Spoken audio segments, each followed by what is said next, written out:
All right, there we are. We are live.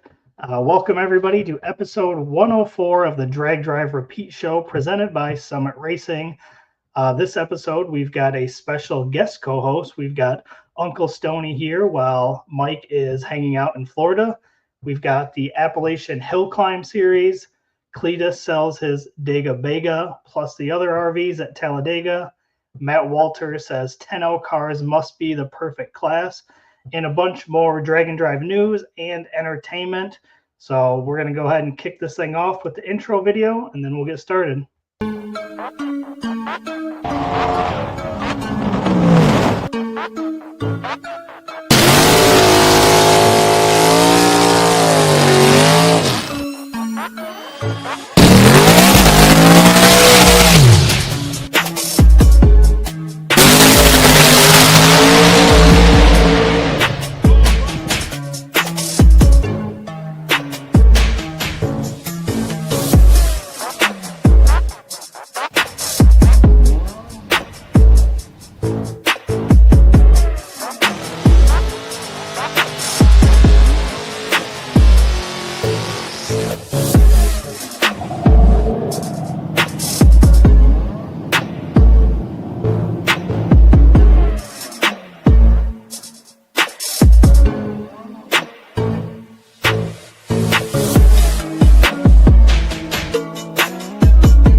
All right, this is going to be fun tonight.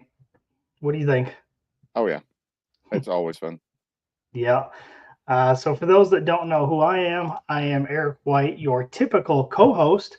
But Mike is in Orlando, Florida for a cheer competition with his family. So, good luck to them girls in their cheer competition. And hopefully, Mike's having fun being a cheer dad there. So, for me, typically drag drive repeat stuff.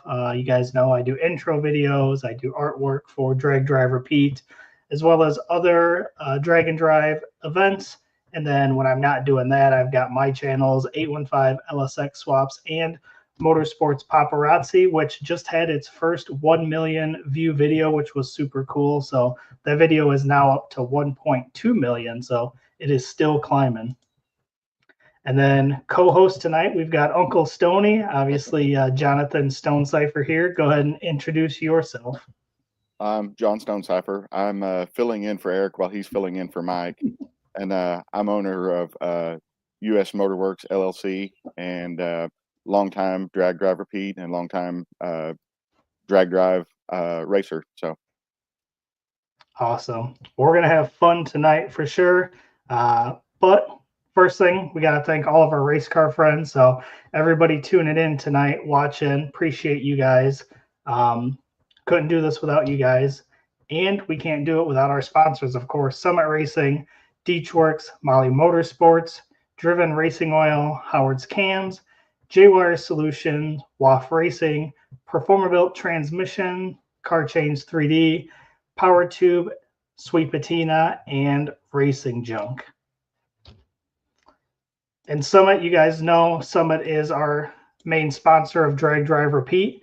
Summit Racing's speed legacy began in 1968 as a one-man startup and is now the world's speed shop with 4 facilities and 200 plus catalog editions. Fueling your passion, they save you money, deliver fast, and offer top-notch customer service for more than 1,500 brands. Make sure to download the Summit Racing mobile app for easy access to speed parts. Find them on Facebook, YouTube, TikTok, and Instagram. Also, you can turn into the All Cylinders podcast for more automotive discussions, just like we do here. From humble origins to the social media lane, Summit Racing stands by your need for speed. You guys can find everything on summitracing.com. So, big shout out to Jim Greenleaf. He raced in the SCCA, or the Sports Car Club of America, Appalachian Hillclimb Series presented by Summit Racing over the weekend in this Porsche 924. So it looks like that would be a ton of fun, doesn't it? it looks like a blast to me. I was looking over this before the show, and it looks a lot like the like the Pikes Peak thing, and I've always had interest in the Pikes Peak because those guys are crazy. Yeah, I think this would be a lot of fun. yeah. We'll have to talk to Jim and at some point and see let him kind Absolutely. of tell us that story because I bet you're right. I bet you this is a ton of fun. Yeah. And what about that paint job on that Porsche? What do you think It's of pretty that? wild. That gives I, me like 90s Hot Wheel vibes right there. I'm just glad to see somebody's using a Porsche 944. It's the just, you know, I think it's great. They got Yeah. or 924, sorry. Um, I think it's great because a lot of times those cars, you've seen some swaps and stuff, but they were overlooked. But Oh I yeah. think it's pretty cool. Yeah, for sure. Looks like there was a bunch of other cool cars there too, but Jim posted on Facebook and said another fantastic weekend racing up the mountain. Managed to get quicker each lap. Saturday was still wet and slippery, but Sunday was beautiful. Thanks to everyone involved to make this happen. The competitors, staff, volunteers, and community make this a special event. So, Yeah, again, sounds super cool. Would love to have him on and talk abs- about hill climb because I think that ab- would be fun. absolutely.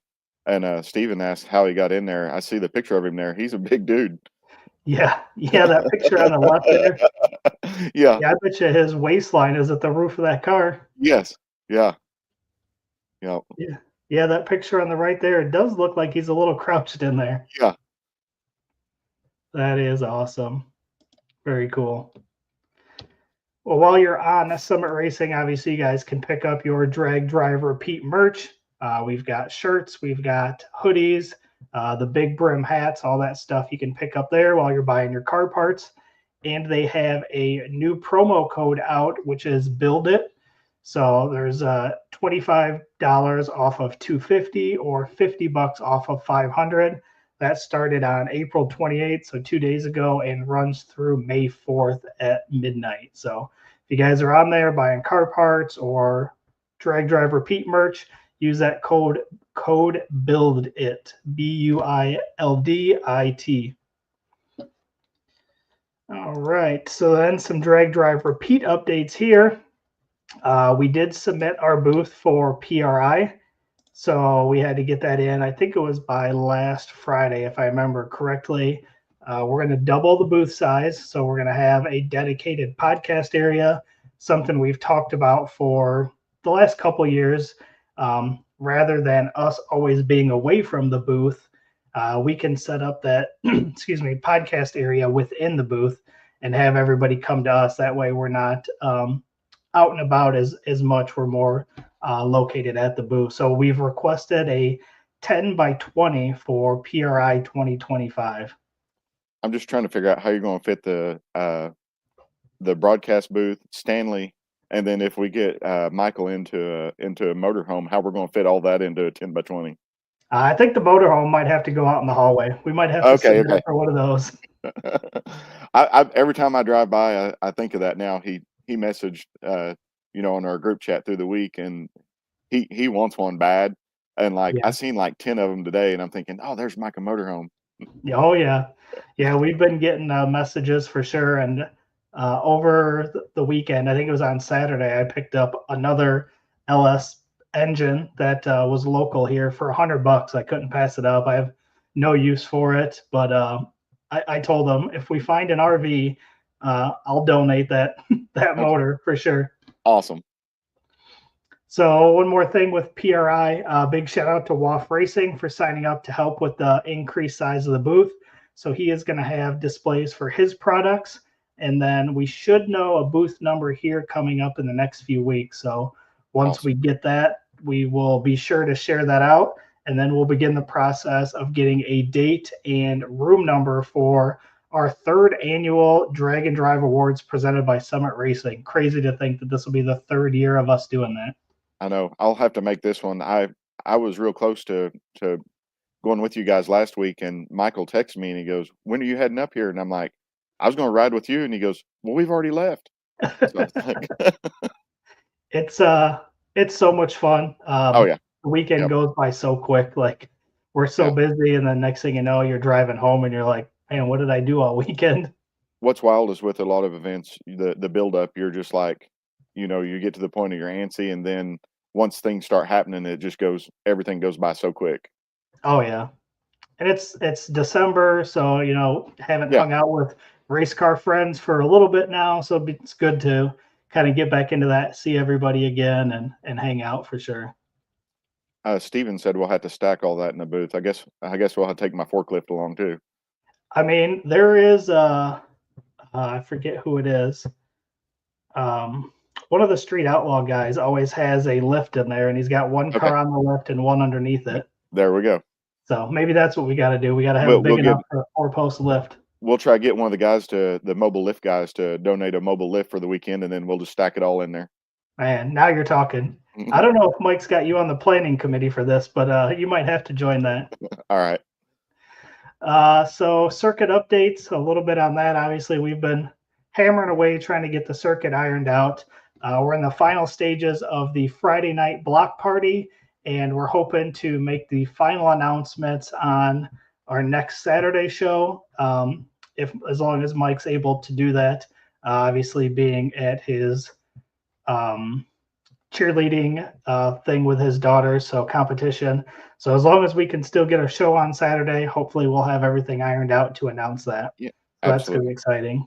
Yeah, I'm just glad that Mike has stuck with all this. I know there's been, it just seems like one thing after another trying to get this event off this year, and I'm just thankful that Mike is dedicated enough, because he could just throw up his hands and walked away, and that's not what he's done. He's went above and beyond to try to make this event take off and Yeah. provide the best experience for everybody. Yeah, there's been days where I guarantee you that he's wanted to throw in the towel, but Oh, yeah, he stuck through it, and we've thought through every different scenario that we could think of to make this work, and I think we're on the right track as long as Mother Nature cooperates this time. But one of the good things we were talking about is, God forbid something happened, we still have time to reschedule, which that's right. we Yeah. don't want that to happen. But if No, we pushed it out to later in the year, then that's your last chance. So this will be, if it gets pushed again, it'll be like, this is the year that everybody's going to remember. It was Mega Week year, and that year that Mike had to reschedule his event right, multiple times. multiple times. Yeah. Let's just hope we will be able to get it off this time, Oh, I hope so. and the planning, everything that we've been talking about, as long as everything comes together, it's going to be a good time, just like always. Absolutely. And John Ketch and Josh Reach are putting together a 32 car shootout at Mocan for Friday night, which is going to be pretty cool. It's only open to the circuit racers, and they are finalizing all the details, and they'll be posting about that soon. So if that's something that people are interested in, be on the lookout for that as well. So should be in the I'm next week. We're going to have some big news between the block party and the 32 car shootout.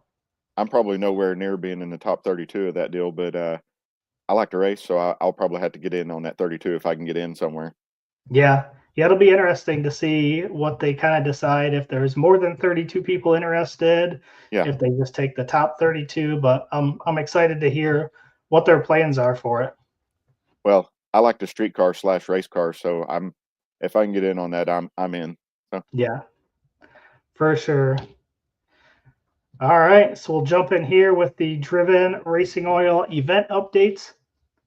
Driven Racing Oil is the performance engine oil that can do it all. GP1 is the ultimate oil for any race or performance application, whether launching hard at the drag strip, enduring the extreme heat of off-road and circle track, or pushing limits in top field drag boats and demo derbies. Winning racers choose GP1. Compatible with engines from classic hot rods to cutting-edge race machines, GP1's unique surface cling and high zinc formulation ensures superior wear protection, particularly for flat tappet camshafts, while solving issues like cylinder washout with methanol and ethanol fuels. Crafted from the legendary Bradford, Pennsylvania base oil, then enhanced with state-of-the-art additive packages, GP1 offers the best in protection and performance.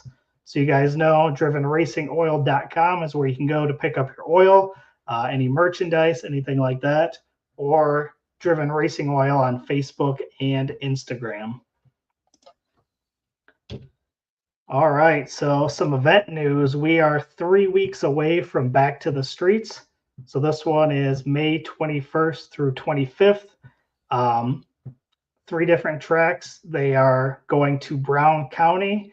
They're going to be heads up, no prep, drag and drive. So this isn't one that I've been to, but definitely one that I'd like to go to. I think the no prep drag and drive thing would be super cool.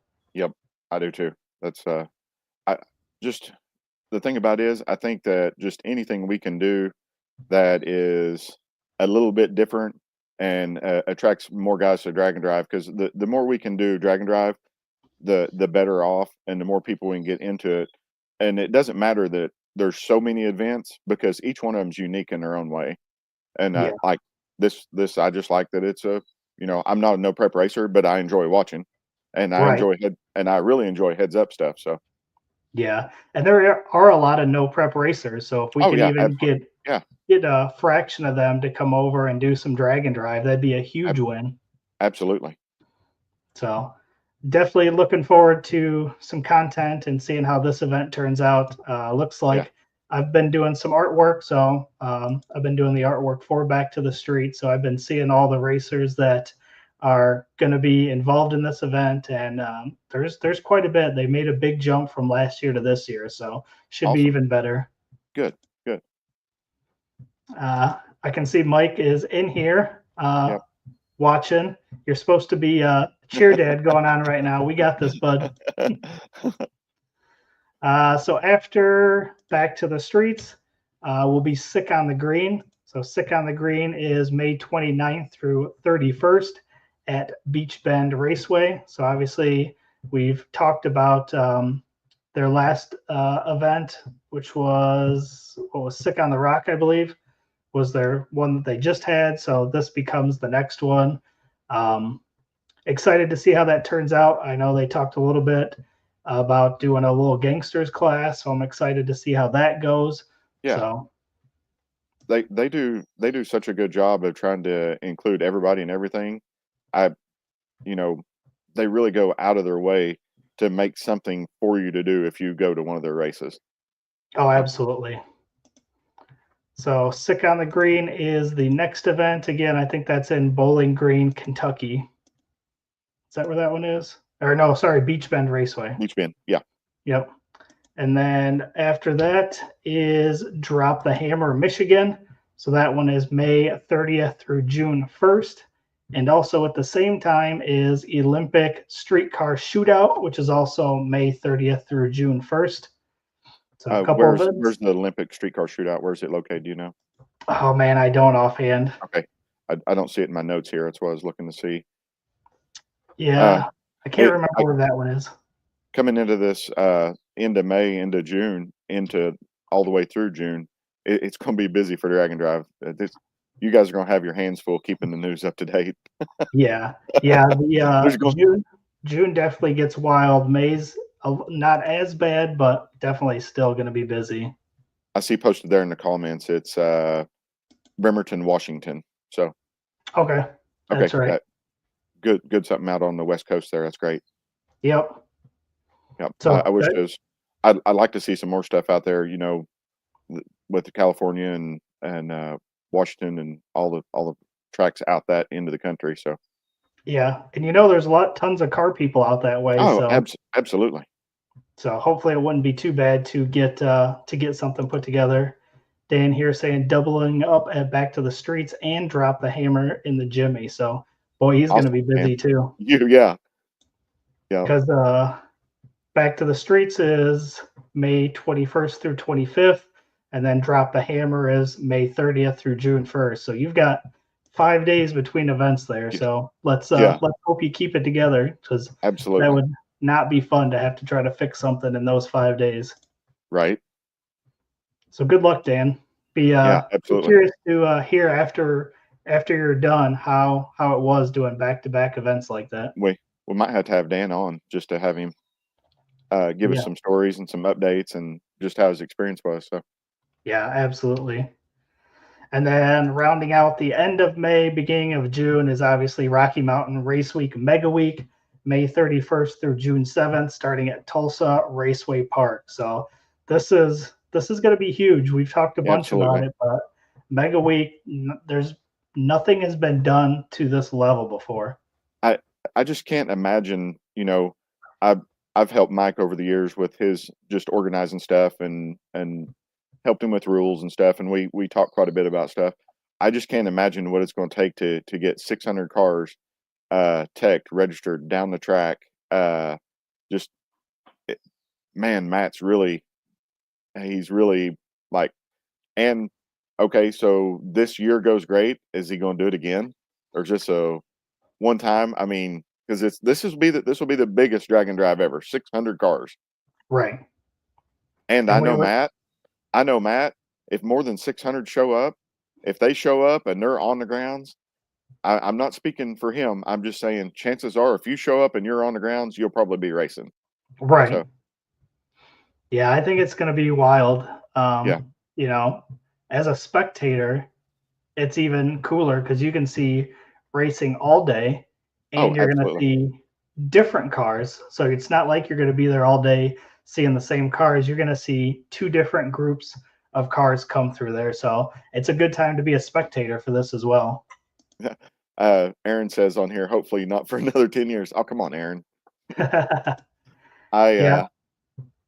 I I've been trying to figure out, like, there's several of the guys we know, like Joel Greer and I think Nico Cristofari and several other guys. They're double entered. They're going to do both of them. Yeah. And Which to me is wild. and I sat down and talked with Joe, and Joe's just like, he goes, "This is the first one," and he goes, "I want to be part of making history. I want to do." He goes, "I want to do and finish both, and then hopefully place." And Yeah. his chances are pretty good. He's placed the last couple of years, so I think Jason Hurley's another one that's double yeah. Oh entered as yeah. well. As Jason doubled. Okay. I Yep. when we had our circuit meeting, I ate dinner with them, but we didn't talk about that at that point. So So do you see somebody like Jason being able to win both of the events?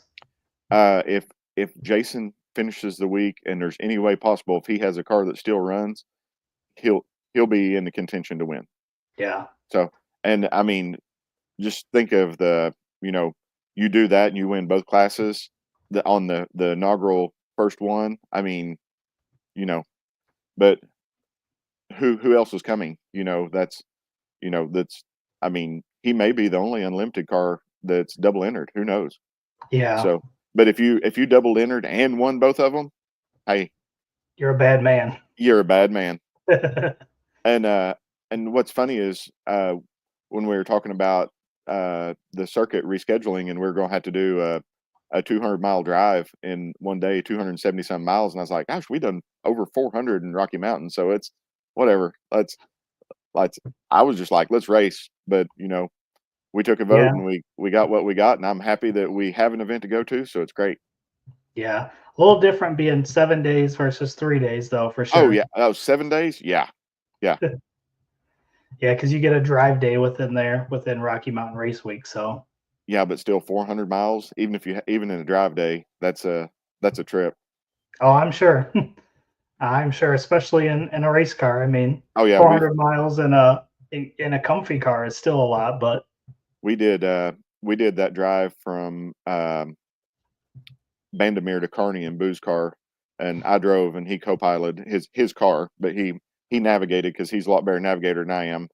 I'm really good at following directions, not so good at reading them. So, uh, and I'm telling you, it's a drive. It's you know, and then we turned around and did that again. I did that as Greg's co-pilot, and we turned around and did that drive again, and it's better in Greg's car, but it's still a trip. oh yeah, I'm sure. Well, I'm excited for Mega Week. I'm excited to Me hear too. the stories that come out of Mega Week afterwards. We're gonna have a ton to talk about once that event's over for sure. I've been leading up to this. I got two cars here. I'm prepping one for myself and one for Frankie and Emmy Shepard. So hopefully I'll have their car ready to start testing, and hopefully I'll have mine ready in the next week or two. So Exciting. yes, Which vehicle are you taking, or is I it a have. secret still? It's not really a secret. I bought another car last week. I bought a '67 Chevy too, and Oh, nice. it's a car that my dad had wanted before he passed, and the owner got a hold of me and was able to make a deal. And I'm sticking the drivetrain that I had for the black car in that car, so we can make that. It's more of a street car. It's got heater and wipers, and it's it's probably not going to be much slower, but it's a more comfortable drive. So That'll be awesome. yeah, it's actually just right here behind me. Frankie and Emmy's car's here beside me, and my car's behind me. We just can't see it because the lights are off. Nice. That's exciting. Yeah. All right. Well, that is it for the Driven Racing Oil event update. So appreciate Driven Racing Oil for being on board for 2025. And that leads us into J-Wire Solutions. Mike here saying going to be a great car, and we'll have to do a full video series on it. Oh yeah. We've actually he's already come over and shot some video the day that I went and picked the car up, and the previous owner come down and we pulled his drivetrain out of it, and we just went over some history between me and him because we actually raced together 10 years ago when all the drag drive stuff. When I got involved, I was actually running a series, and we raced the series together. So Oh, very cool. yeah, so I've known this car since he first built this car. We run a shootout, stock block shootout series back in starting in 2015, and he was one of the racers I raced with back then. And this car he built to do that series with, and then we got to go know each other through the racing and stuff. And then at that time, my dad was still with us and traveling with us, and man, he actually tried to buy the car a couple times, and they just never could reach a number agreement. So when it came about, he decided he was ready to build another car. So he called me and we made a deal. So That's so awesome. yeah. All right, so jumping into the J-Wire Solutions segment here, expert car and marine wiring solutions that you can trust. J-Wire Solutions can wire and plumb your hot rod, race car, or drag and drive car. Plus, they offer products that make your driving experience better, like the blinker module that is a must for all drag and drive cars. This module will allow your rear turn signals to continue to function while the brake pedal is applied, just like stock. J-Wire's got a bunch of cool products over there. I've got a couple of his products that are going on my car as well. So definitely check out J-Wire Solutions for any of your wiring stuff. So this is going to be a fun conversation here. Matt Walter posted this on Facebook about 10.0 cars. He said 10.0 must be the perfect class. Trap mid 130s, which is pretty fast. Minimal safety gear required, and little or no between round maintenance. What is wrong with me? So that poses the question, is a 10-second street car the best for drag and drive? Everybody has their opinion. I've had several 10-second street cars on drag and drive stuff. I enjoy that realm because you don't get into all the heavy safety equipment stuff, but you still have. I know that there's lots of fast, what we call street cars out there, but a 10-second car that you get in and drive regularly on the street, besides doing drag and drive, is a fast car. Yeah. That's, despite what, there's guys, like Jason Hurley, to him, he's been almost into the sixes and probably will be this year. To him, that's probably not that fast, but he's also got a street car that he races at the circuit because he enjoys doing that. Right. So yeah, and he's said before he has just as much fun in the slow car as he does, in his quick car. So yeah, I just think that, especially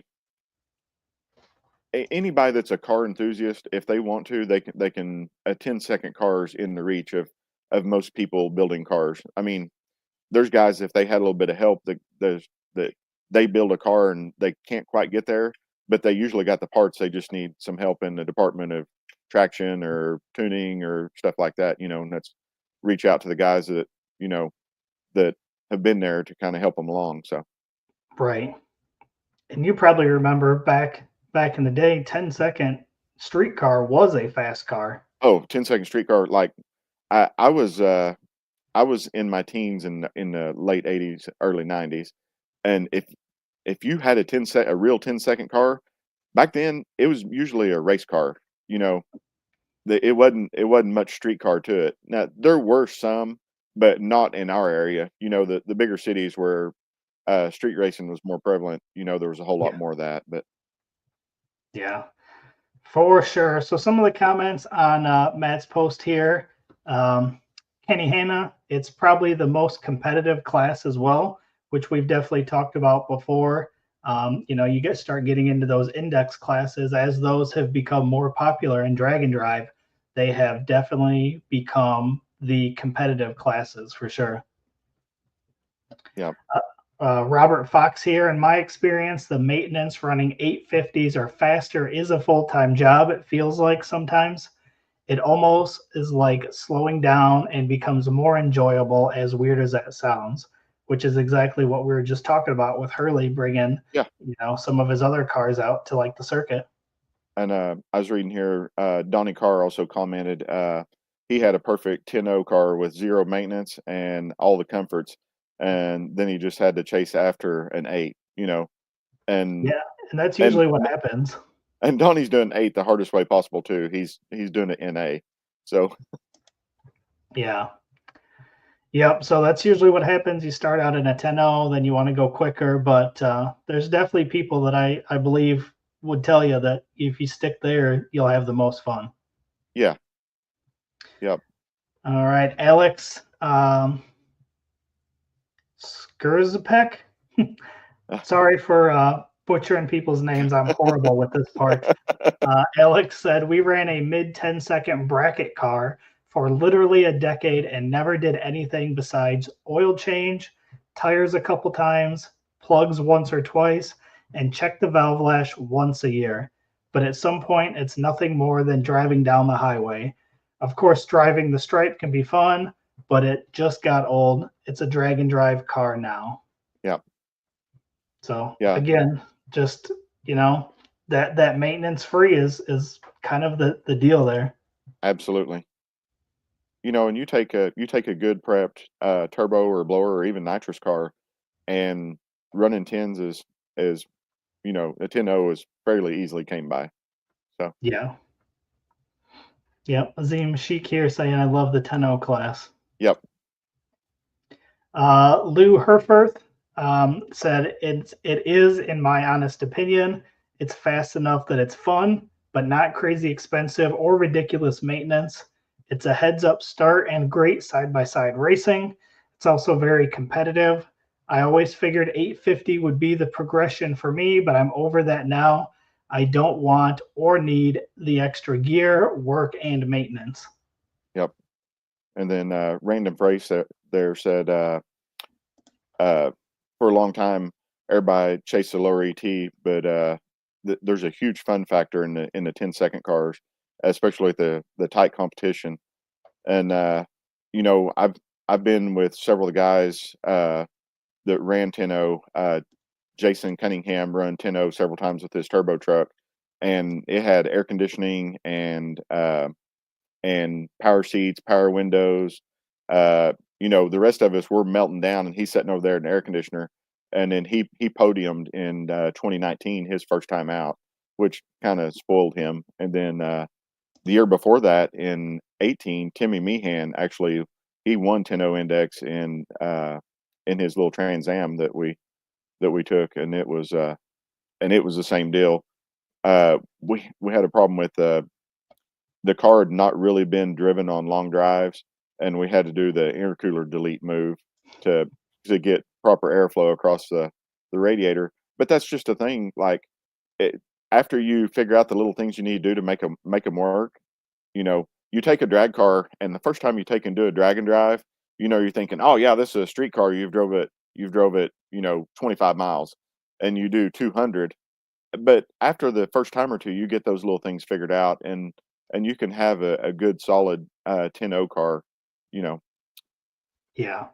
And the other thing too is start thinking of the newer cars, the newer Oh yeah, Mustangs, the yeah, Challengers, stuff like that. I mean, with minimal modifications, those can be close to 10-second cars and still retain all your creature comforts. Oh, absolutely. Yeah. So, one of the names that comes to mind here is Mike Ramirez.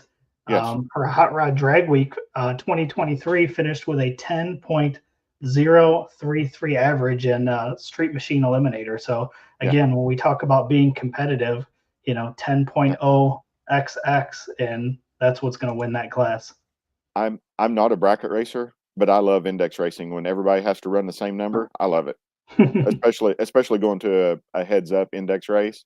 I totally enjoy that. Whether it doesn't matter what it is, if it's 11, 10, 950, just a good close index race where everybody's close makes for a lot of fun. Yeah. And Dan here saying, I love my 10-second, 4,600-pound Jimmy with AC and CarPlay. All right. Well, there's some good conversations on the 10.0 stuff for sure. Yeah. I know Mike's telling me all the time that when I get the Mustang done, that's what I need to focus on. Start out at the 10s and then, Yep. chase whatever from there. But so we'll see. There'll definitely be more discussion around the 10.0 stuff for sure. Absolutely.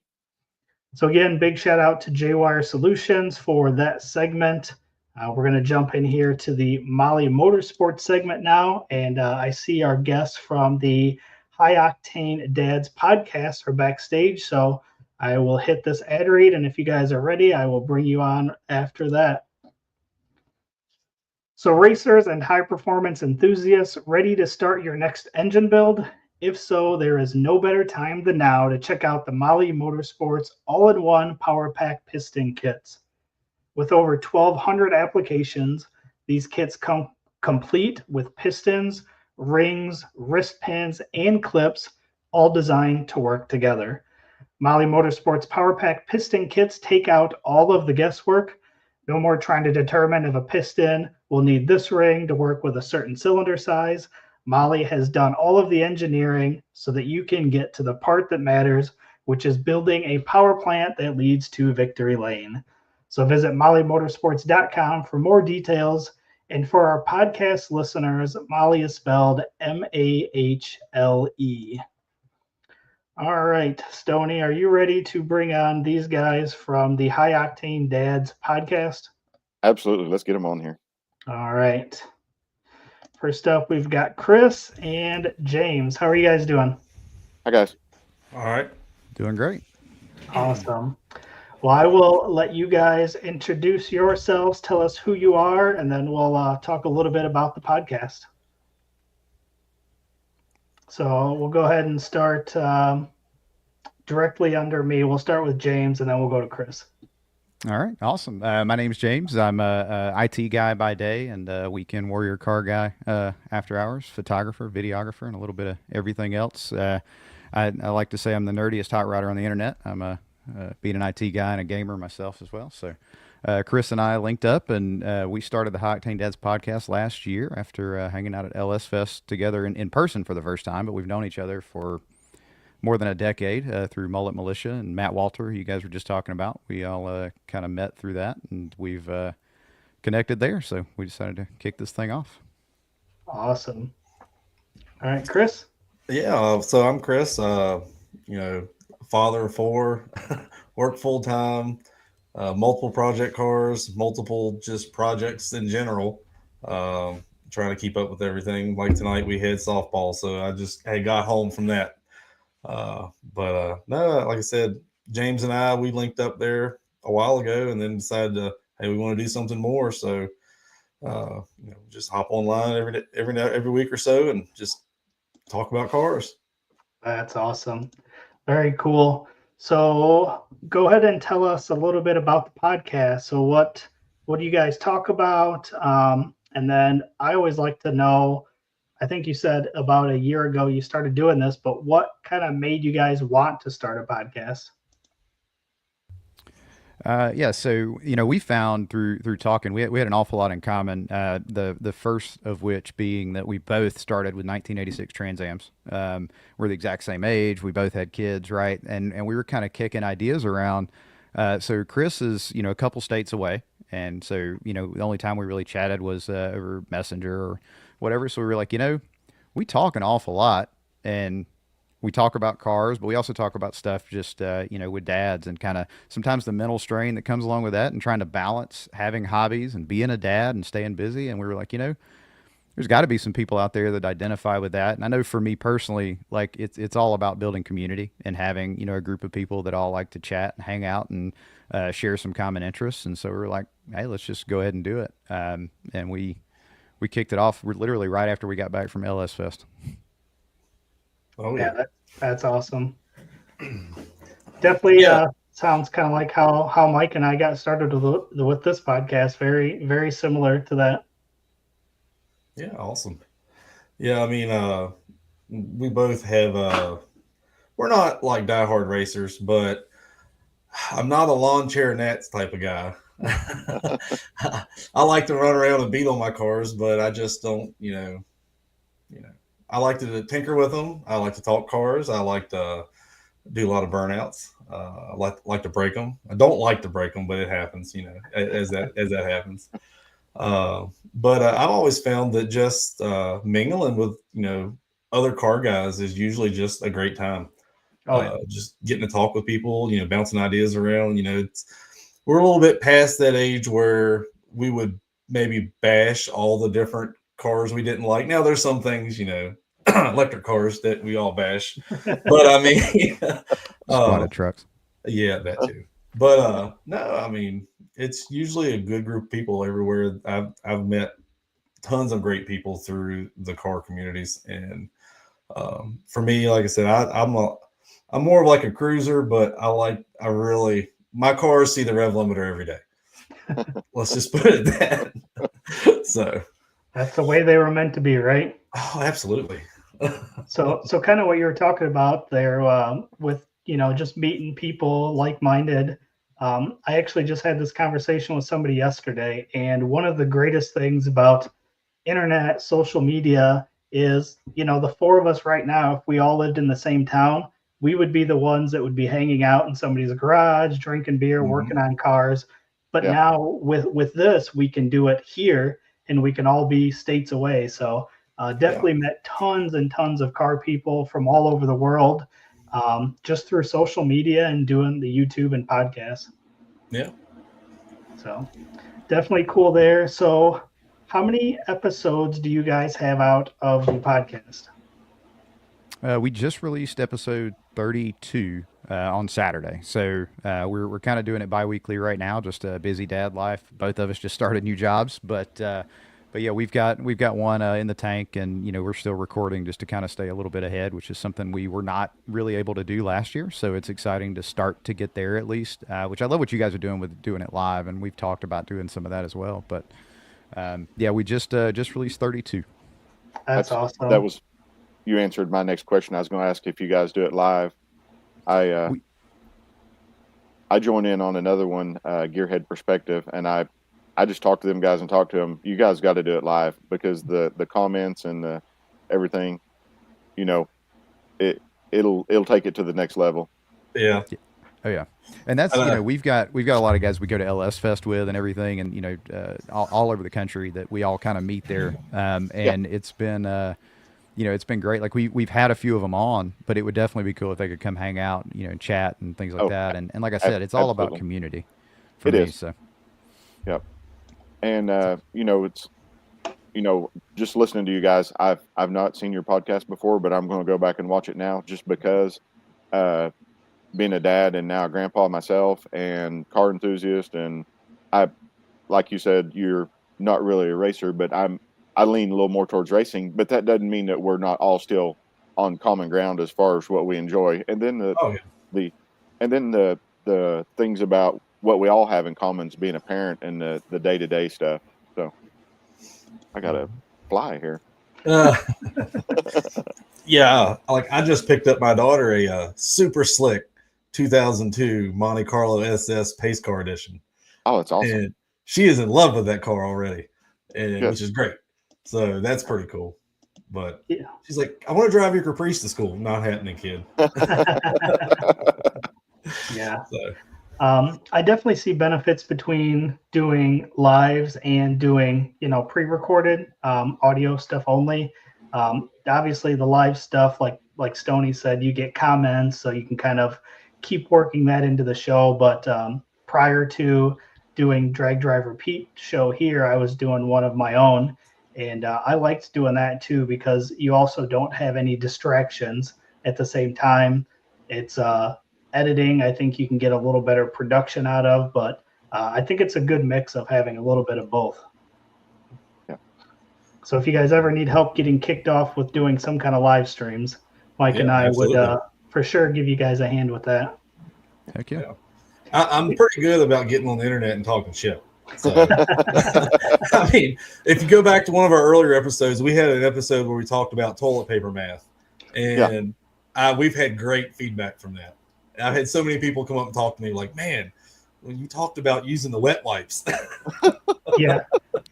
We're often known for toilet-related things. I don't know how that has happened, but you know. That's a dad thing. Oh, sure. yeah. Absolutely. Yeah. So does the toilet paper go over or under? Over. Oh, yeah, over. All right. Absolutely.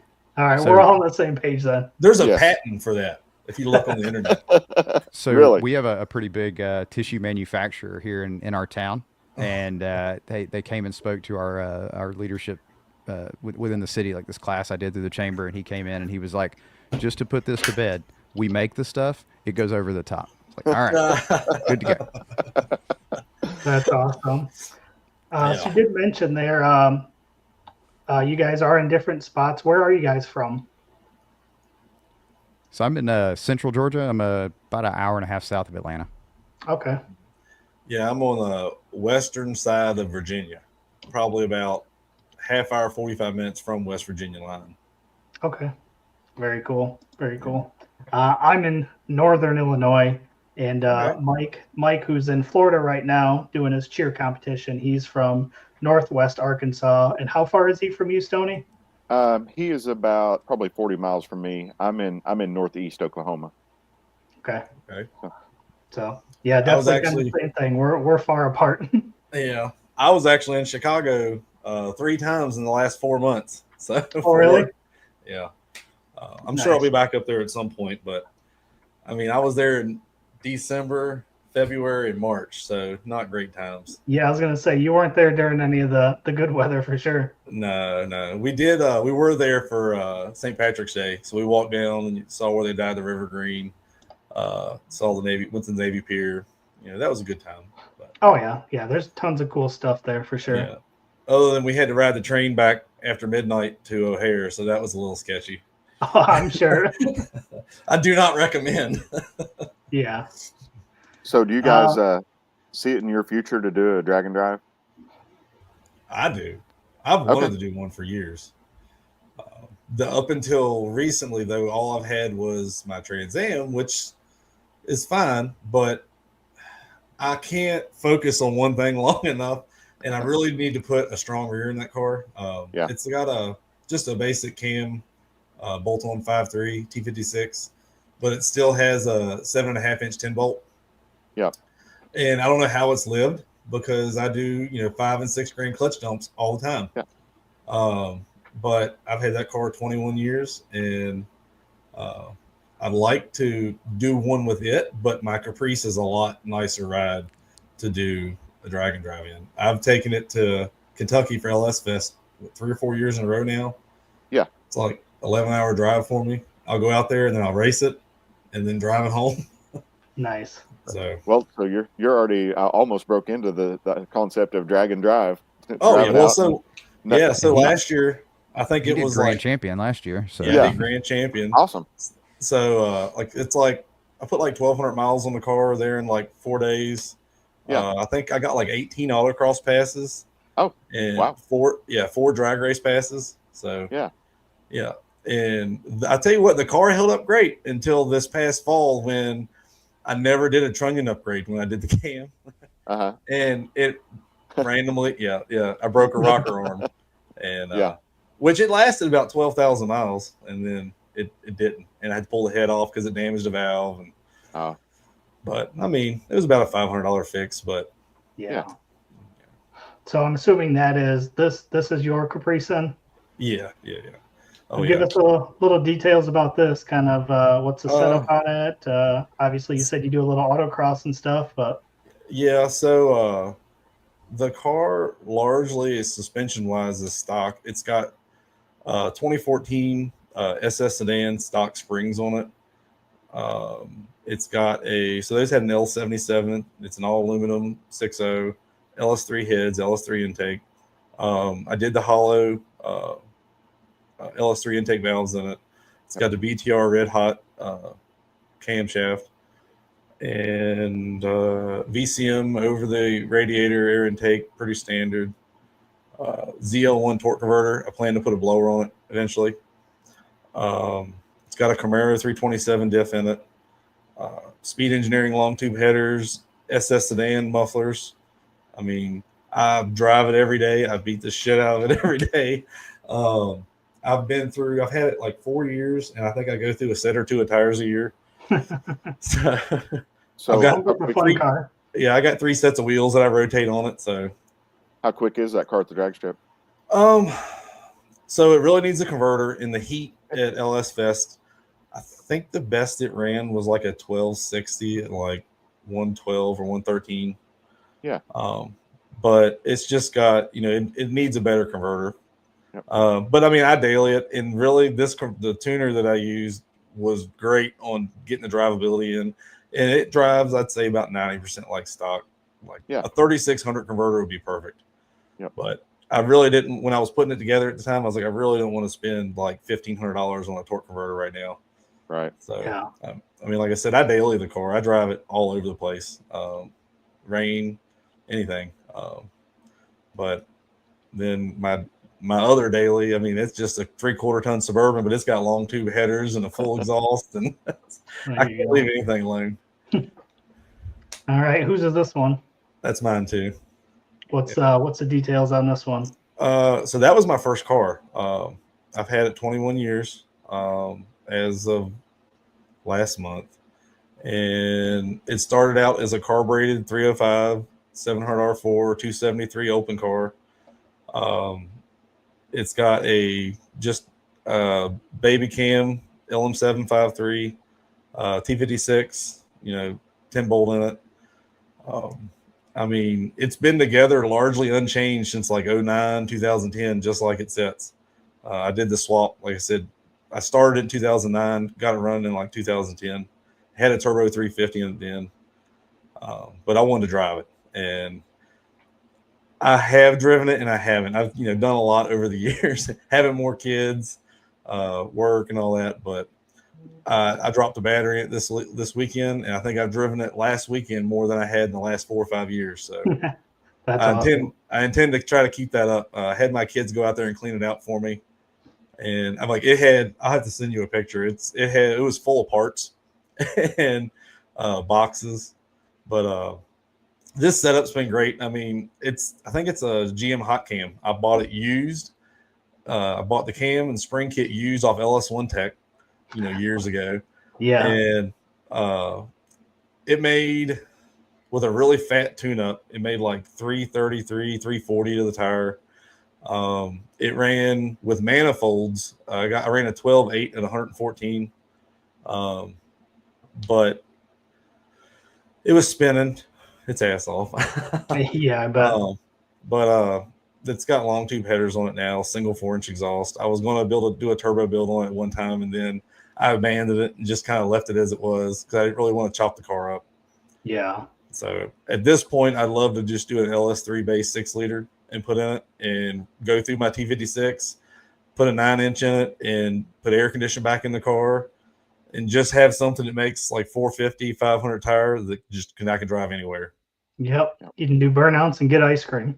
Exactly. So how about this one? So that one's me. So that's actually, it was my first car. It started life as a LG4 305 with a Quadrajet on it. Wouldn't get out of its own way for anything. But I didn't need to go fast because it looked really cool. And but that quickly changed. But the car sat for quite a few years until I guess it was, I don't know, 7 or 8 years ago. We finally bought a house with a garage, and my wife got me a toolbox for Christmas, and it just kind of went from there. I horse traded some guy stuff and a few other things for an LQ4, and I did pretty much just a stock LQ4 swap in it with a 4L60, and had planned on going T56 at some point, and then just kind of got into it, and I was like, all right, I'm gonna stick with the automatic, and so I still got a 4L60 on it, and yeah, it's been a fun cruiser. That picture there, I've got a set of WS6 wheels. I finally bought a set of street wheels and tires for it because it's got a Race Star drag pack setup that I've got for it. Best passes I ever made in that car was around, I don't know, I was running like 1221s. That was right after I done a Tick Performance Stage 2 Street Heat cam in it. Still had a LS6 intake on it, and then the Racing Innovation long tubes that were out there for a while that a lot of people were buying for the third gens. Exhaust has definitely got some room for improvement, and I've actually swapped it over. I've got a Fast 102 intake and the Motion Raceworks 92 millimeter throttle body on it now, and I went and made some of the worst passes I've ever made. After I put that stuff on there, it was cold and it was late, and yeah, a lot of rookie mistakes. But it's a blast to drive, and like Chris was talking about, I'm in this mode now to just get it back into a cruiser status and at least get out and enjoy the car some, and I'll probably go make a few passes at some point this summer. But as far as drag and drives go, we have that track there is Matt Walters, what I would say is probably his home track. That's Silver Dollar Motorsports Park in Reynolds, Georgia. And they do a little event where they meet somewhere 30-40 minutes away from the track. You drive to the track, and then you race, and then you drive somewhere, and they do like the awards and things. So it's kind of a mini, just a one-day event. There's not a whole lot, at least, that I'm aware of, that's down here in the Southeast that's accessible for a weekend warrior like myself, with some kids. And, the hotel stays, I think, get a little spendy unless you're sleeping in the car, and that can get smelly. So, but I'm definitely down. If Chris ever does one, I'm going to go do photo and video. That's where my heart's at. I love shooting motorsports. So yeah, you sound a lot like me then too, because that's kind of how I am. I've got a couple projects of my own, but I do enjoy taking photos and doing that stuff as well. Yeah, at LS Fest last year, I was there with some of the racers, Steve and these other guys, and I was able to get out with the media guys and shoot like the drifting from center track, and that was, as much as I love the drag racing, that's an adrenaline rush standing in the middle of that track and watching those guys go around you. Get some really cool shots doing that. But yeah, I'm definitely getting more involved in the photography and video side of motorsports, and trying to keep chasing that while still keeping my projects going. Yeah, for sure. I don't know if you guys have watched much, but just recently I had posted front page of the Summit catalog was one of the photos I took at Hot Rod Drag Week, and that's got to be one of the coolest feelings you can have, to see your photos being used somewhere like that. So Yep. Yeah, I was really excited. I went to a Southeast Gassers event. I don't know if you guys have ever watched the Gassers go out and race. They're a ton of fun, and it's just a great group of racers, right? But the Southeast Gassers, they did an event close to us, and I shot it, and a local car magazine picked it up, and I've got a 2-page spread in that magazine with all the photos I took from the event. And that was that was my goal, was to get some pictures published, and I've done that now. So it's all right. What's next? So that's awesome. Yeah. I'm gonna keep pushing. If that doesn't motivate you to keep going, I tell you, it's like you said, it's the coolest thing once you see it. And Matter of fact, go ahead. I was gonna say that Summit catalog sitting right over there on the shelf. So I didn't know that was your photo, but now that I do, I'll make sure to hold on to that one. Yeah, there's the cover photo inside. There's Mike Finnegan's car, that photo, and then kind of off to the side there you can see, and then the entire centerfold is all pictures that I've taken. So that's killer, man. Yeah, it's super cool. As a car guy, it doesn't matter if you're the car owner or the photographer. All of it is just great. To get published in something is just like one of the greatest things. So. Yeah, and as a car guy, we all love to see pictures of our own cars, whether it's it's on social media, whether it's in a book. Like, we always look for those photos after the event's over to see who got the best shot. Absolutely. So, very cool. What else we got to talk about? Is there so you guys did have Matt Walter on the show, so I did have that back here. That looked like episode 15, so that was kind of like right in the middle. So with with him being on there, and now you guys being on here, you guys are destined to do a drag and drive at some point. Oh yeah. Yeah, he was pushing me pretty hard to come up and do one of the Back to the Streets events, and I'm like, man, Maryland's a long way away, and so yeah, I was planning to do it, and then just life gets in the way, but one day. I'll just tell you guys from experience. I did my first one in 2014, and I spent everything I had. Like I come home, I didn't have nothing, and I thought, man, this will be the only one I ever get to do. And then now I do 3 to 4 of them a year. You just find a way to make it work. Make it work. Yeah. So.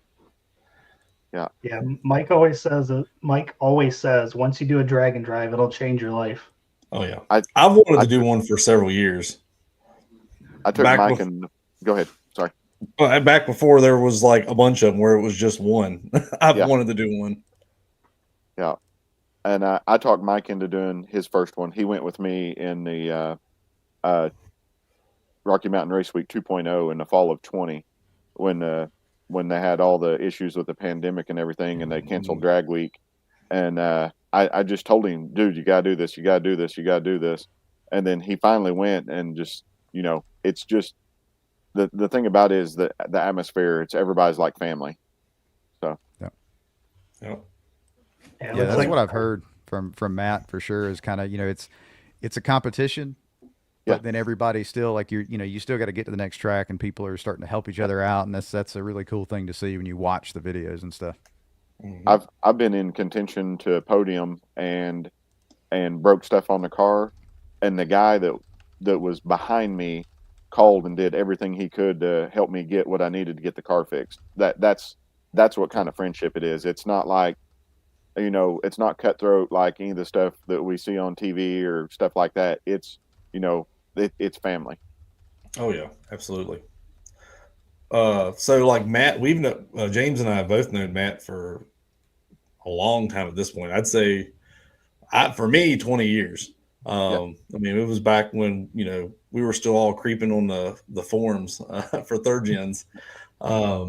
But in 2014, we had just started the Mullet Militia group. And so I'm one of the original admins for the Mullet Militia group. Okay. And, but we had an event at Capitol Raceway in Maryland. And I had towed my Trans Am up there. And when we left, I was headed home on 495 and I got hit. And it totaled my tow vehicle. Oh, man. And yeah, so thankfully nobody got hurt. My car didn't get messed up, but we got the car and the trailer and everything off the road. And Matt actually went home, dropped off all his stuff, and then came and picked up me, my wife, my car, and the friend that was with me, and hauled me all the way back to Virginia. And then he went back to Maryland that night. And, he got home at like 3 or 4 o'clock in the morning. Yep. And then I went back up the next day and got my Suburban that got wrecked. So yeah, I mean, he's a great guy, just meeting car guys through the internet or just in general. I mean, some of the best friends you'll ever have.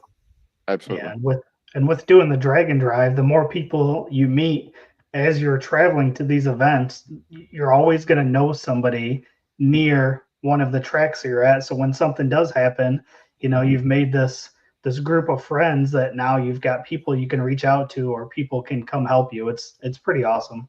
Oh, absolutely. So I guess a couple more questions about the podcast. What are some of the struggles of starting a podcast as that you guys have come across anyways? Consistency. Yeah. Yeah, I'm learning, as much as, me being in IT, right? And I geek out over the gear and the editing. I love doing all of that stuff, the layouts, the stuff. When it comes time to remember to go post those shorts that you generated or something, that's when it all kind of becomes a struggle. Just to remember to post everything around your day job and everything else that's going on. We've talked about it on ours. It's like it becomes a hobby in and of itself that takes time away from my OBS that I'm working on and all the other things you've got going on. And so that's the biggest thing. I thought it was going to be getting all the gear and learning and realistically, getting and chatting and getting your content out there, that's not that difficult. But it's just remembering to be consistent and getting stuff out often enough. Mm-hmm. And trying to keep up with all the different social media platforms and to plug yourself enough and sell yourself enough. And that's where we struggle, I believe. I know for me, there's a ton of local people that I know that listen and will come up to me constantly and ask me how it's going. You know, when's your next episode coming out, which is awesome. But I'm like, man, we have both been busy. I've been traveling. James has been traveling. We've been just working, you know. So that's what makes it hard. And that's kind of, you know, our whole thing of our podcast, just trying to be a dad and, you know, have a car hobby and manage everything else in life along the way. Yeah, I think that those struggles though, that also gives you content to talk about too, which I think is great Yeah. because it sounds like it goes right along with the theme of your podcast. So Mm-hmm. Yep. that's awesome. Was there anything else you guys want to chat about? Or I think we pretty much covered all the topics that was sent over. Yeah, I think you know, we're definitely going to try to get Matt on again. I know Back to the Streets is coming up. I'm sure you guys have talked about that, and so we're going to try to get him to come and hang out with us and do a chat. Maybe we'll do it live like this. That'd be a fun fun experiment there. I'd like to try to go up and, you know, hang out with him again. He's only about 3 hours from me, but I'd like to go out there and hang out with him one weekend again. It's been a while. Yeah, well, definitely reach out to us if you guys do a live stream. We'd love to watch for sure. Okay. Before we let you guys go, let us know or let everybody know where they can find your content at and what they can look forward to coming up with your next episodes. Yeah, so we've got everything on, you know, it's YouTube, Spotify. We do the Spotify video. I noticed you guys do that as well. If you go to highoctanedads.com, I've got just a link tree there that's got all our different pages and everything. And of course, we've got our Facebook page, and we've got a group there where that, you know, we kind of chat and people share their car updates and projects and things like that. And Chris posts a lot of go-karts and stuff that he might be working on or whatever he's fixated on that week. Yeah. So, but yeah, that's, you know, Facebook's a good jumping off point, and then just highoctanedads.com will get you all the links. Mm-hmm. All right. Well, appreciate you guys coming on. We'll definitely stay in contact and look forward to seeing some more of your episodes. Heck Awesome. yeah. All right, thank you guys. Appreciate it, Thank guys. you. Thanks. That was pretty cool. Yeah, it's good. It's always interesting to have a subject where the, you know, fitting car life into family life, into everyday life, you know, that'd be a good podcast to watch. I'll have to check that out because that's, you know, it's a balance to have kids and cars and be married. So Yeah, I think it definitely will resonate with a lot of people because Yeah, a lot of us absolutely. are car guys and a lot of us are dads. So yeah, definitely, absolutely. definitely a cool concept they got going on there for sure. Yep. All right. Well, that wraps it up for our Molly Motorsports segment. Appreciate those guys jumping on for sure. And make sure you go check out their stuff. Go listen to their podcast. Go check out their Facebook and all their social media stuff as well. All right, we'll keep rolling. We're actually doing better than I thought. I was a little worried without Mike here that I wouldn't be able to talk for 2 hours, but we're doing pretty good. DTWorks is a leading manufacturer of high-performance fuel systems and components. The DW product line includes fuel injectors, fuel pumps, pump modules, fuel rails, regulators, filters, lines, and fittings, plus surge tanks. All of that engineered to support power levels ranging anywhere from 400 to 2,200 horsepower. Since its founding, DTWorks has been committed to delivering quality, innovation, and precision to the automotive performance industry. Every DW product is built to maximize reliability and efficiency, which is important in drag and drives, ensuring optimal fueling solutions for racers, tuners, and performance enthusiasts worldwide. With a focus on engineering excellence and industry-leading customer support, DTWorks continues to drive the future of high-performance fueling. So you guys know 10% off of DTWorks using code DDR10. Make sure you guys go check out their products, use their discount code. That way they know they that you found them because of us, and plus you get to save yourself 10%. And guys, check out their website. They have a really easy to use website, and they have lots of products that you wouldn't think that a fuel company would have. They have lots of stuff. I went on there, and they've got all kinds of things that you need to do a build, especially in the fuel system related area. So, and Yeah. like I said, their website's super easy to use. It's one of the most user friendly websites I've used. So, Yep, absolutely. Good point. yeah. All right. Well, at this point, definitely want to thank everybody for tuning in again. I mean, we're only probably halfway through the show, maybe a little over, but appreciate everybody tuning in, all the comments. Again, that's why we call you guys our race car friends. Appreciate each and every one of you. And again, our sponsors. We say it all the time, but this wouldn't be possible. Travel, equipment, all that is because of our sponsors. So Summit Racing Equipment, Deechworks, Molly Motorsports, Driven Racing Oil, Howard's Cam, J-Wire Solution, WAF Racing, Performaboat Transmissions, Car Change 3D, Power Tube TV, Sweet Patina, and Racing Junk. And these guys, we need to support them because they I try to use as much of the products that you guys advertise and that sponsor you guys, because that's what takes care of you guys. And as the Drag and Drive community, we need to take care of the people that sponsor us, because if it wasn't for them, we couldn't have the show. Oh, 100%. Yeah. And both Mike and I use these products as well. You know, Yep. I've got obviously stuff from Summit. I've got Molly Pistons. We'll be having Driven Oil once I get to that point, obviously. For those that follow me on Facebook, you see the engine is out of the Mustang. So definitely working on that. Going to be running Deechworks fuel components. Already have Howard's cams, got parts from J-Wire. WAF Racing has tons of stuff primarily for carburetors, but there's definitely stuff like the spark plug holder that anybody can use. Got some stuff from Corey at Car Chain. So again, all these companies, we are using them as well. So it's not like we're just talking about them. Absolutely. All right. And this is our gentleman's agreement. Again, you guys know that we love talking about Drag and Drive. Otherwise, we wouldn't do this week in and week out, traveling to events, taking photos, grabbing stories. Mike is in here listening, while he's at his cheer competition. So obviously we love what we're doing. If you guys are enjoying the live stream, make sure you hit the like button, follow, subscribe, wherever you're watching. That's our own little gentleman's agreement. You guys showing us some love, and we're going to promise to keep delivering the content that you came here for.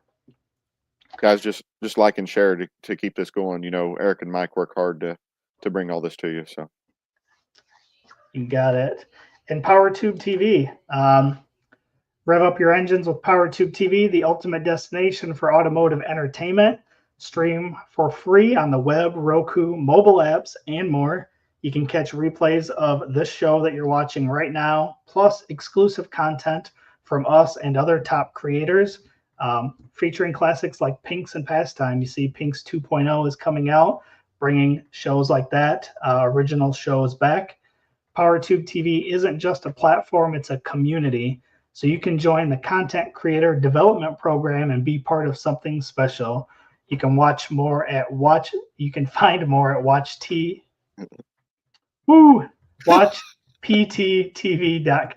That one gets me every time.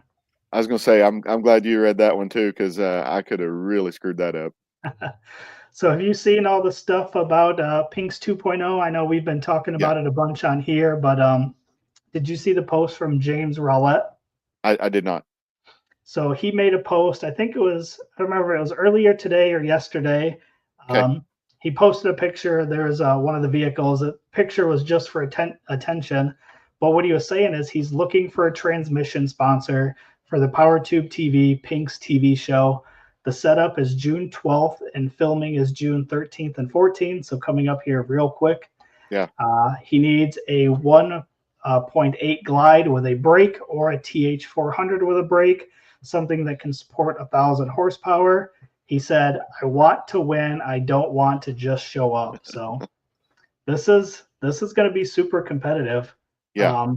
And I'm excited to see it. I'm excited to see when the shows come out. Unfortunately, I won't be able to be there while it's being recorded because I think that would be super cool to go to as well. But obviously, we've talked about the month of June just being insane with the number of drag and drives already going on. Yep. And I just think of how a lot of the other media stuff and the car shows they spawned from Pinks. They just, that was a show that really pushed everything to move towards drag and drive, or not drag and drive, but drag racing in general. Oh And yeah, 100%. yeah, I just, some of it was, but it, as a car guy, I watched it because it moved everything forward and then spawned into Street Outlaws and all the other stuff that came after that. And it's really started a car movement for somebody who's an automotive enthusiast to have plenty of different platforms to watch stuff. Yeah, no doubt. If you go back and watch some of those early episodes, you'd be surprised some of the names that you see on there that Yeah, absolutely. Especially if you didn't watch it back then. Right. If you go back and watch some of the replays now, you'd be surprised. All right. And then we've got WAF Racing. I'll go ahead and play this WAF Racing video here, and then we will keep going. Have you ever wished you could fit your toolbox in the palm of your hand, or really needed that extra set of hands while making a jet change at the track? At WAF Racing, we specialize in designing and manufacturing top-tier automotive tools that are made strong to withstand travel, yet lightweight not to slow you down. Tested in-house and at the track by the team at WAF Racing, every part is made by racers for racers. From compact toolkits, carburetor top hats, or spark plug storage containers, our tools are precision engineered and manufactured in the USA. Made of the strongest materials, every piece strikes the perfect balance of durability and dependability. Maybe you need something custom just for you. We do that too. You need WAF Racing in the passenger seat for your next drag racing event. Head over to wafracing.com today to take your racing experience to the next level.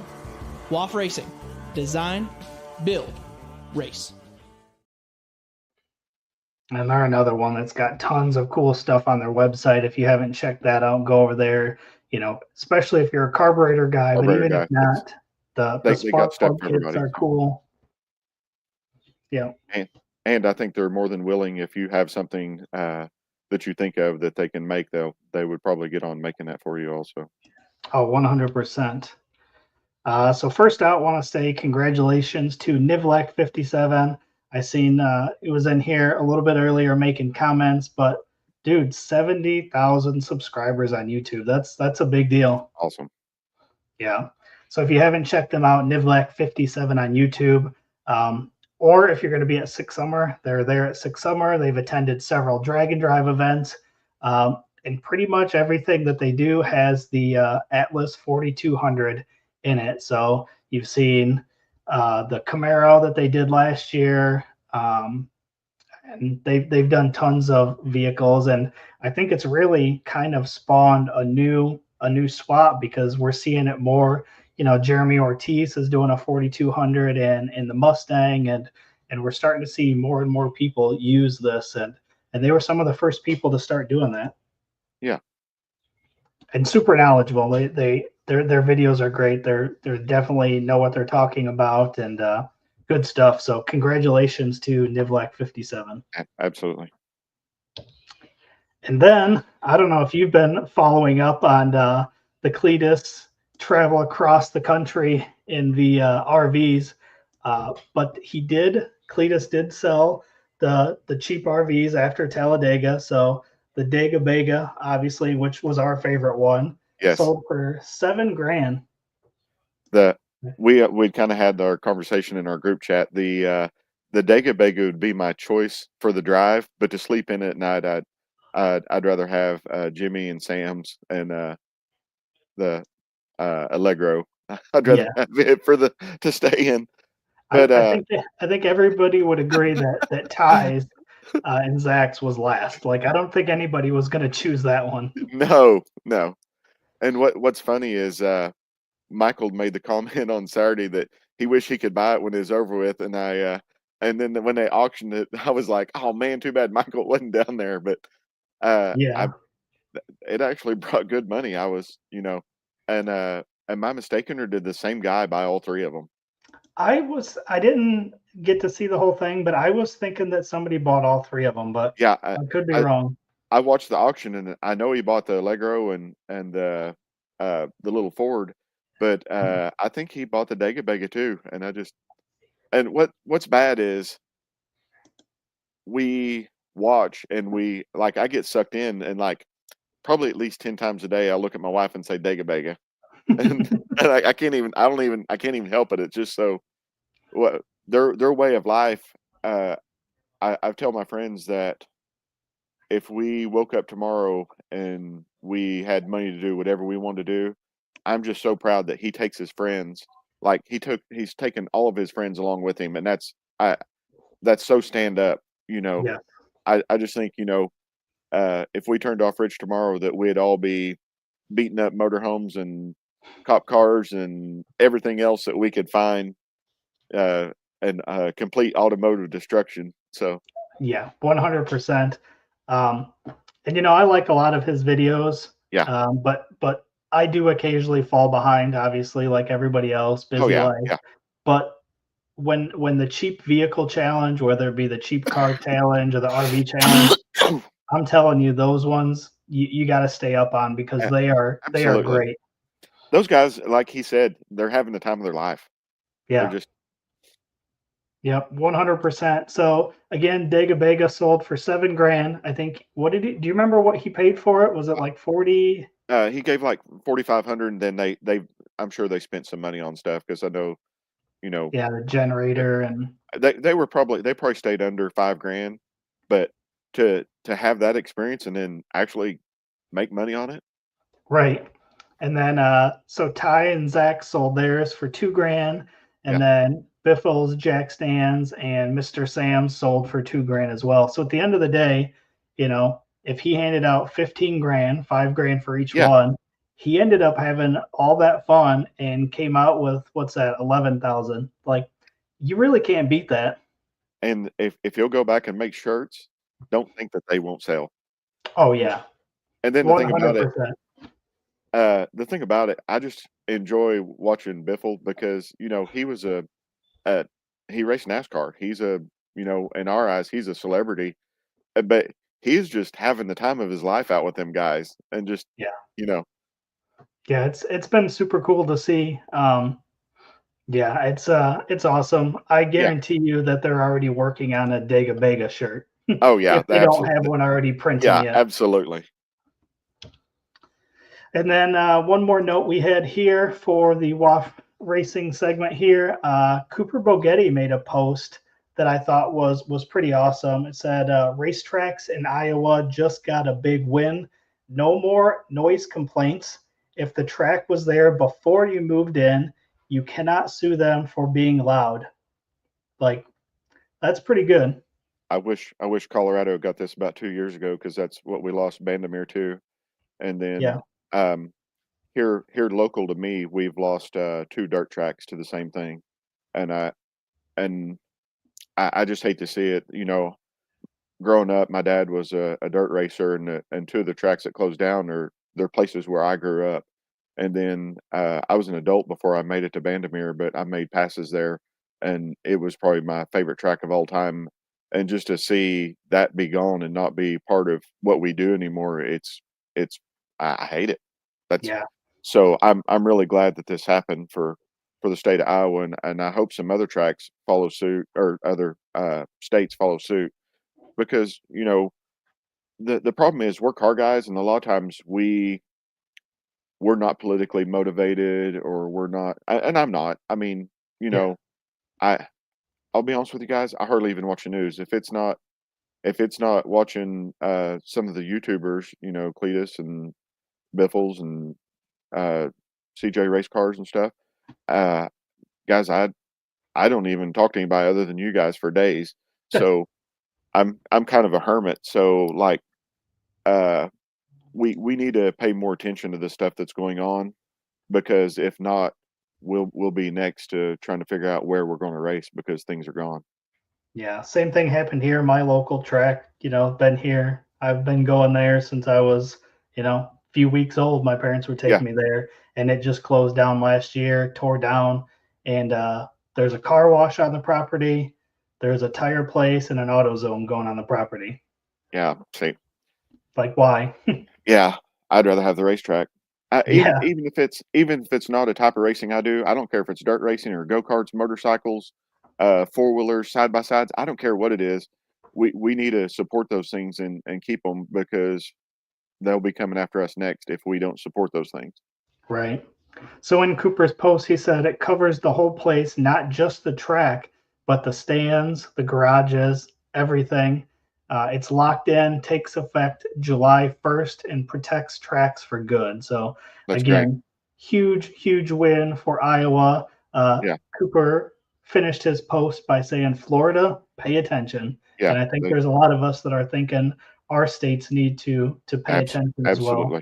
Absolutely. All right, that was your WAF racing segment. Now we move into Performabuilt.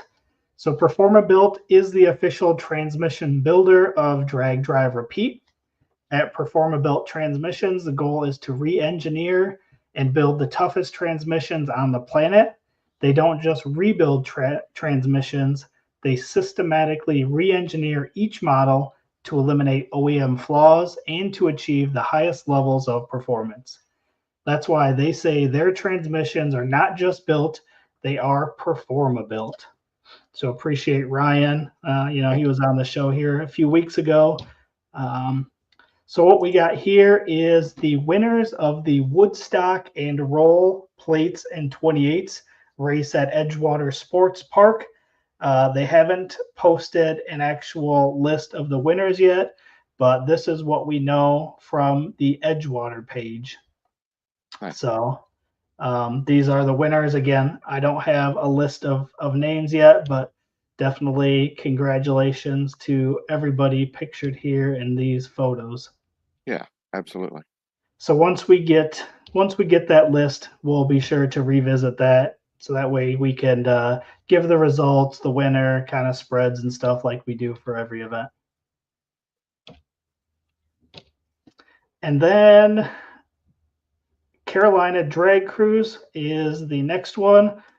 So we'll kind of go over the winner list of this. We don't have photos for all these. Again, if we get photos, we can definitely go back and update that. But first and foremost, want to give a shout out to Jesse Fox of 3G Video. He completed his first drag and drive as a competitor.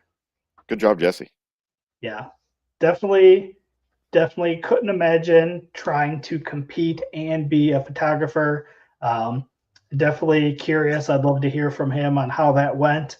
Had to be difficult because as you're up there, in line or making a pass, there's got to be a moment where you're like, man, this would be a great photo, and you're in the car, but at the same time, completing your first event is huge. So definitely like to hear from him on how that went.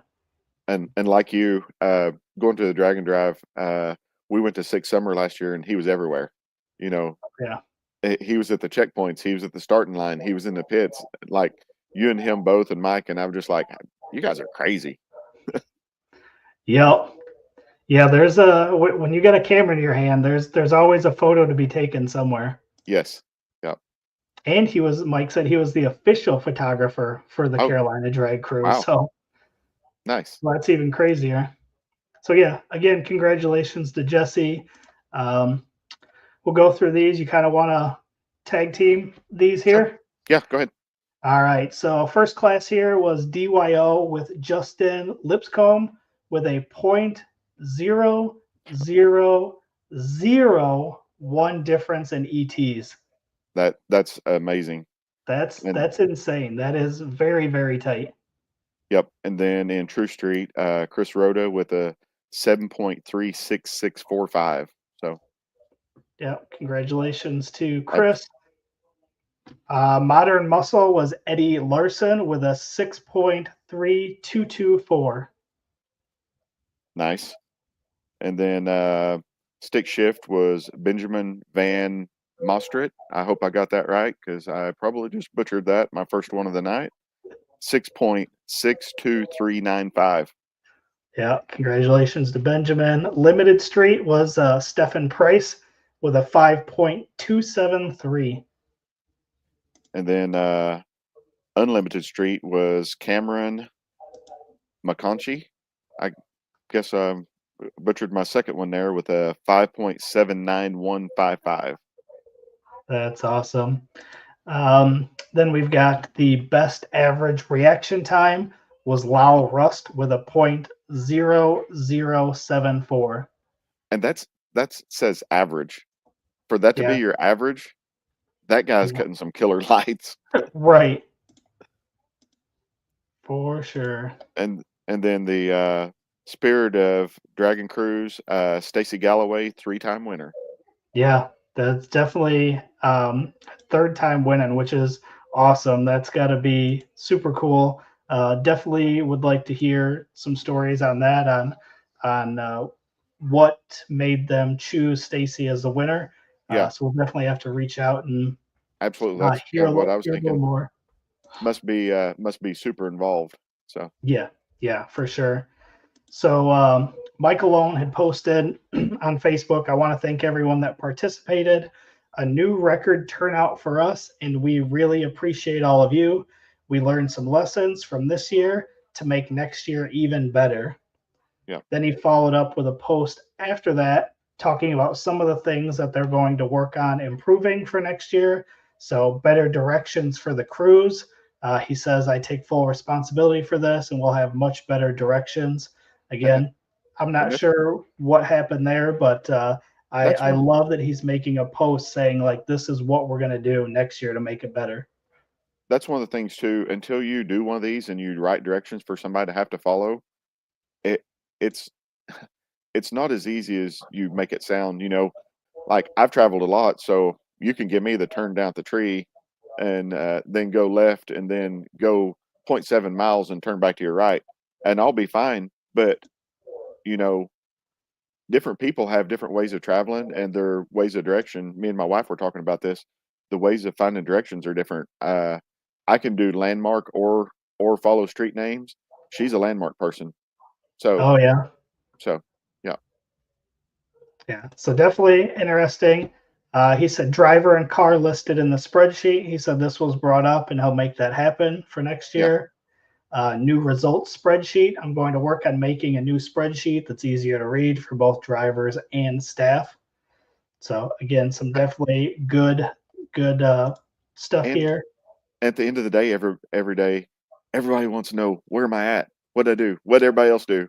Right. You know, and I've been on when they did the results the way they used to do them.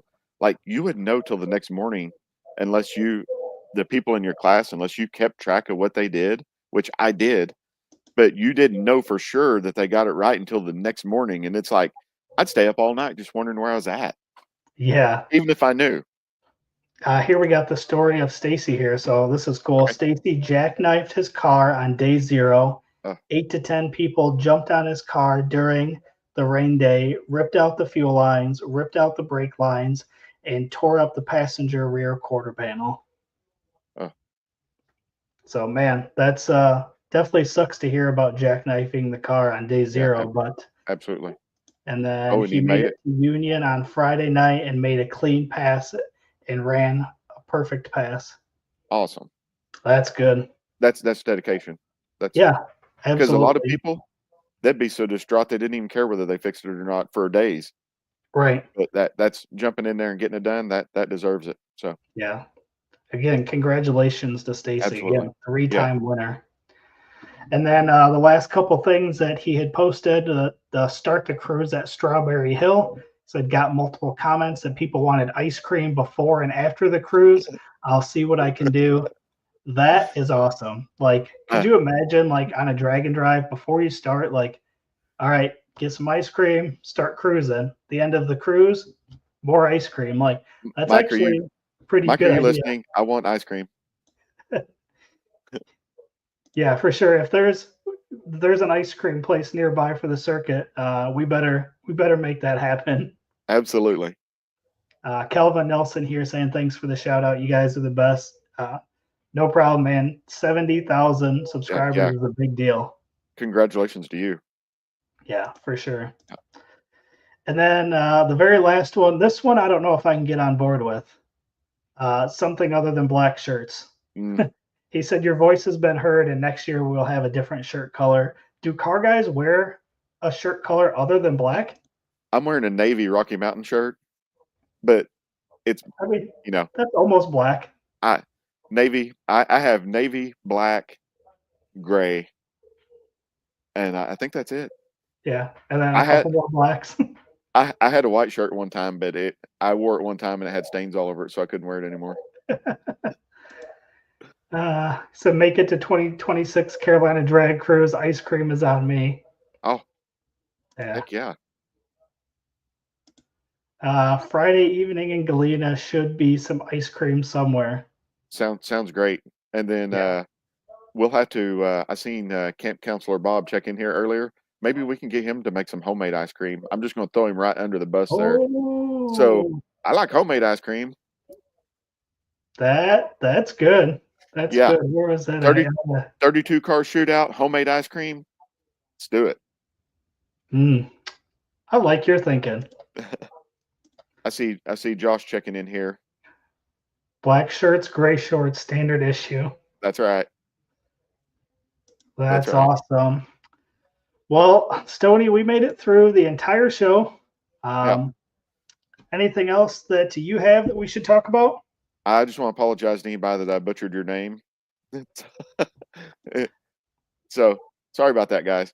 Hot Rods, Hangout, Speed Shop, and Diner, obviously a part of the circuit. They have an ice cream machine. They have an ice cream machine. Oh, yeah. Michael, there is our answer. There will be ice cream on the circuit. Yes. All right. Well, we will go ahead and wrap up the show, get everybody out a little bit earlier tonight. Richard tuning in here. Michael saying we did awesome. Thank you so much, man. I'm glad we were able to put on a show, and I'm glad that you were able to make it to Florida and be with the family for your cheer competition. So make sure you tell them to go kick ass this weekend. That's right. And thanks for the opportunity. Just let me on. I appreciate it. Oh, for sure. Got to have somebody on here. And you've definitely been on here. You filled in for me when I was gone before, so it only made sense. Thanks for the coverage for Carolina Drag Cruise. Absolutely. Yeah. Again, try to cover everything. We don't want to leave anything out. So that's right. You bet. All right. Well, with that, guys, again, thank you to all of you guys, our race car friends. You guys keep us motivated. You guys keep us going with your comments. I've got messages right now from different group chats of all things that need to be talked about for drag and drive stuff. So that's the stuff that keeps Mike and I going when we get tired, and it's those comments, it's those messages. So again, we appreciate all of you guys. And our sponsors, again, thank you to Summit Racing, Deechworks, Molly Motorsports, Driven Racing Oil, Howard's Cam, J-Wire Solution, WAF Racing, Performer-Built Transmission, Car Chains 3D, Power Tube TV, Sweet Patina, and Racing Junk. With that, guys, we will see you on Saturday morning. See you guys.